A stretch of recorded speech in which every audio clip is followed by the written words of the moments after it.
اومدم اون جلو رو تمیز کنم.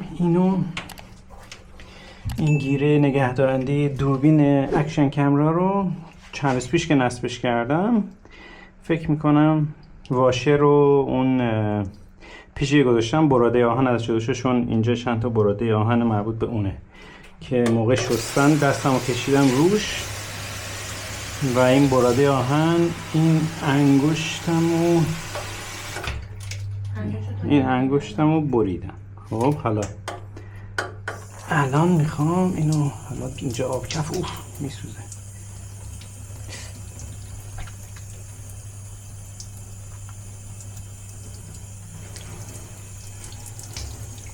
خونم داره میاد.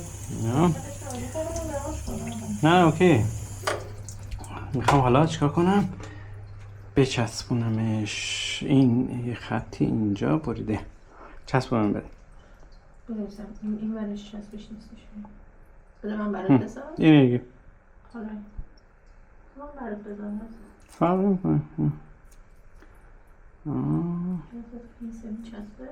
سعیشو میکنه دیگه. اصلا چسب نداره که، اصلا هیچ طرف چسب نداره. بی چسب نداره. نه بخاطر اینکه خیسه دستت عزیزم. بگین الان کامل خوش کنی. به دستمال بهم بده دوباره خشکش کنم. این هم دیده میشه نه، از اینجا تا اینجا بریده. حالا اینجوری پازش کنیم. دستت کامل خوش کن اطرافشون. حالا دیده میشه اینجاست. حالا اینو الان میچسبونیم و دوباره ویدیو رو ادامه میدیم. خب با چسب معمولی که اینو بسته نشد، این که با اون فلزای جلو اون برید. اینم که دیروز نه قریب سر داستان دیگه بریده. تازه اینجا دستم سوزوندم. خب از این آب بکشیم، چون میخوام بعد اون ور بذارم که جفتشون خوش کنم که بتونم به کارهای دیگه برسم. برای آب کشیش اینو تا قبلش حرف نمیزدم، دستم که زخم شد حالا یه حرف میزنم. خوبی برامتون اینه که به دلیل اینکه تا میشه توی همون کوچولو هم میشه سری شستشو و این داستانا. و خب اینا مثل اینکه اینم جواب نمیده، فکر کنم دل هوا گرمه. حالا مهم نیست. باز بزنین آب بکشیم.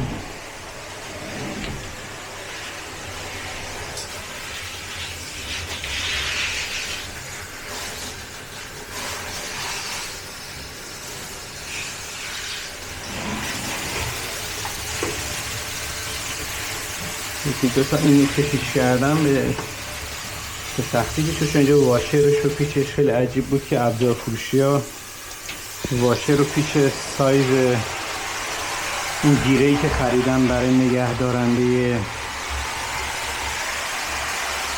دوربین رو نداشتن. خیلی به نظرم عجیب بود. پایه رو از بازار کامپیوتر خریده بودم ولی خودشون پیچ و مهره اضافه براش نداشتن. خود عجیب غریب بود ولی حالا دیگه داستان اینجوری هستش. اینم یک میکنم دیگه تمومه.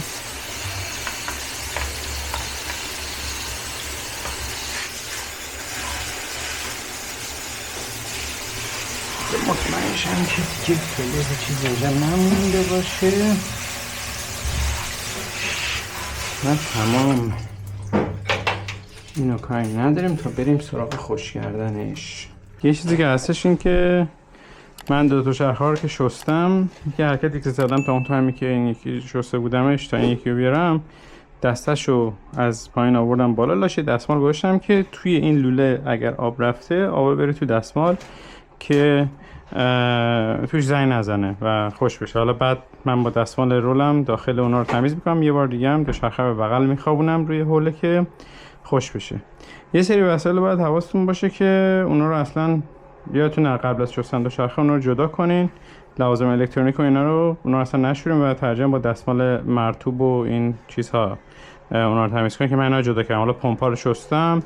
اونا نگهدارنده دوربینه. صدای چرت و پرتی از بیرون میاد. نگهدارنده دوربینه که لاستیکی اونا رو شستم. و تموم. حالا من دیگه مراحل خشک کردنشو خودم انجام میدم.